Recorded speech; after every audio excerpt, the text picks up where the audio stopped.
and welcome to the first module and the first lecture of the module. We are going to be talking about self-harm, or basically explaining what it is. Now, self-harm, when you think of self-harm, you think of the usual or this stereotypical cut-in, so, oh no, I can't live anymore. Well, it's not just that. And in fact, self-harm is not about taking your life, it's about hurting yourself without the intent to die, or the intent to put yourself into a hospital in a critical condition. It's just stimulating the nerve endings enough to cause a painful reaction, but not enough to kill you.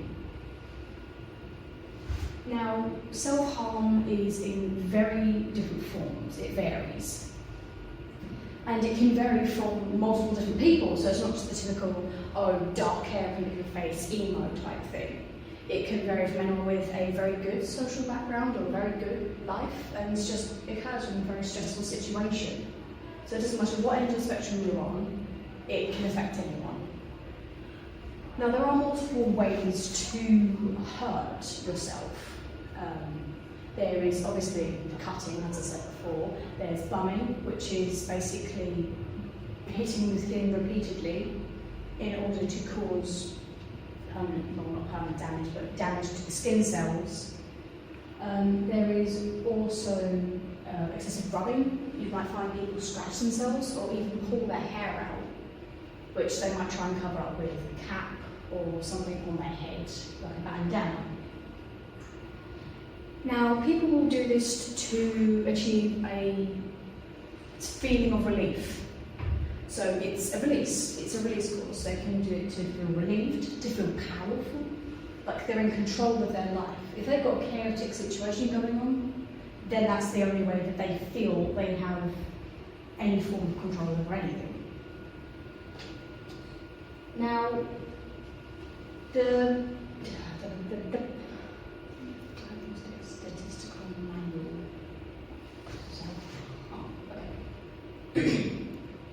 Now, the DSM-5, which is other known as the Diagnostic and Statistical Manual of Mental Disorders, which is an association in America, believes that there are two groups of mental health, which obviously we won't go into because it does get very, very scientific, and we only want to give you the basics of what self-harm is, so it's easy to keep track of. Now, unfortunately, there are some things that people will misjudge and misclass as self-harm.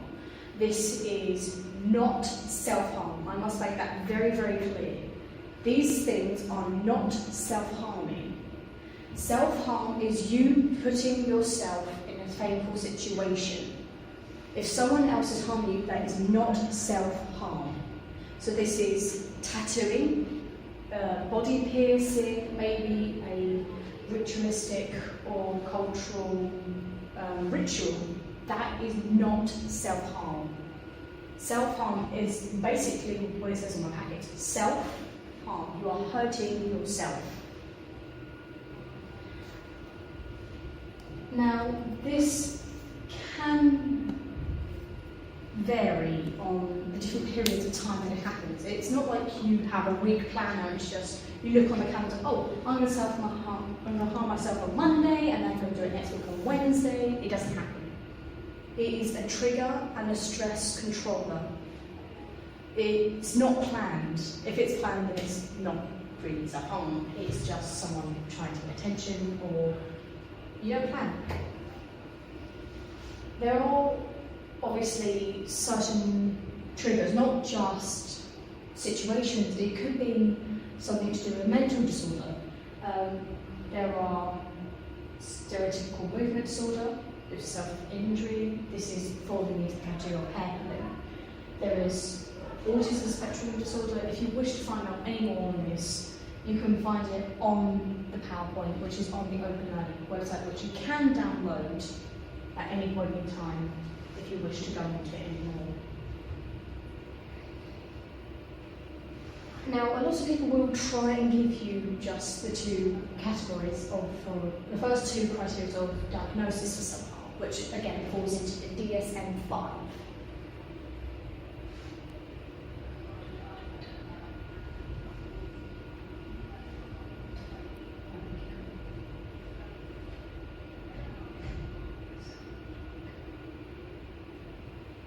when talking to someone who does self-harm, you can't push them for an answer, because sometimes they don't know. Sometimes they just know it helps them control their situation. It's when you do something when you're scared, you go to a certain object or to a certain person and you don't know why.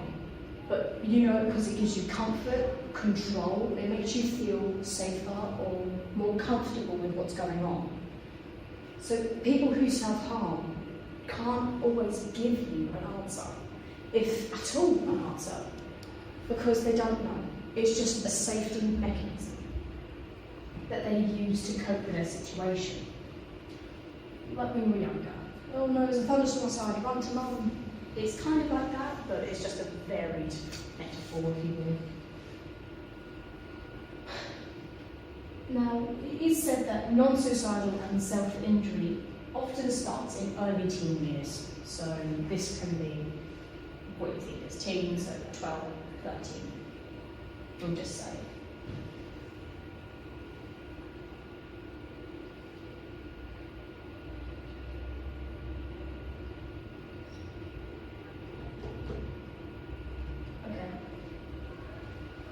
So just to recap, what we've discovered on the slide so far is that we can deduce that self-harm is not a mental disorder in itself. Self-harm is not a mental disorder. It is just a coping mechanism.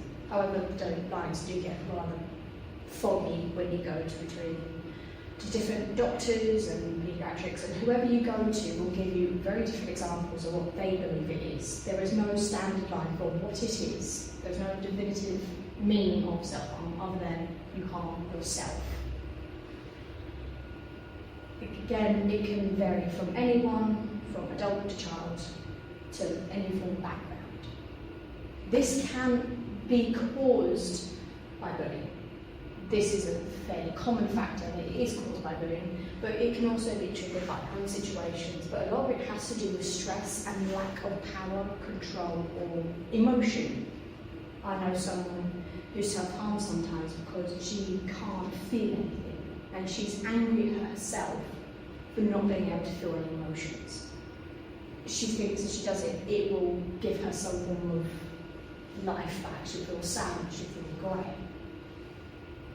But this is why this course has been designed, for you to help you understand what it is and help people who just want to be heard.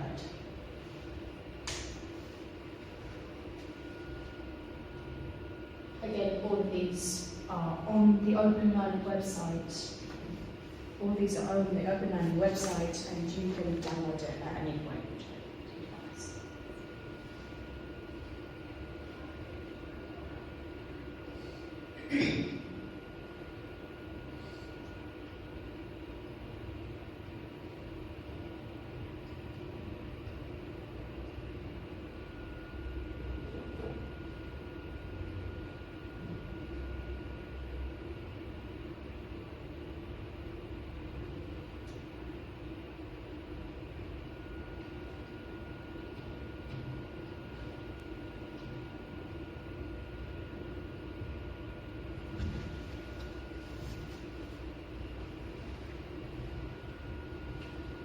I know, you should have realised that self-harm is far more than you first thought. It's not just all about the voice of the public, it matters about the voice of the person. And unfortunately that has got lost over the years. It doesn't matter if a person has so many friends and so many family. Oh, I've got 99 friends, I've got 50 friends or whatever. It doesn't matter how many people they have around them. They'll still have that form of insecurity that they feel they need to put in place. And it doesn't matter how much support they get. They can have an entire avalanche of support and help and need that they have, but it still doesn't stop. It's always there. The nagging feeling at the back of your head, you know, when you forget something and you can't remember what it is you're forgetting.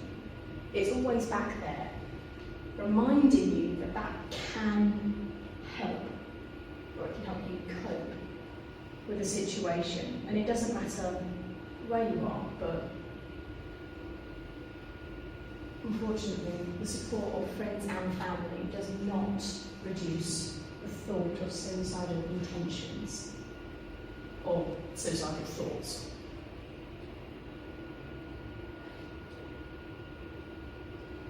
Self-injuring behaviours is not just a mechanism for relieving pain. And I know I have been saying, well, this is what it is, this is yours. I'm not an expert. I'm just saying what I know. It is seen, self-harm is seen as so much more than just hurting. And in the next lecture, it'll be focusing on one aspect of self-harm that is one aspect of self-harm. But if you do want to go onto the Open Learning website, you'll be able to find this, and please do not assume we know all of self-harm methods. There are more people who are creative. That's not to say that we still can't try and help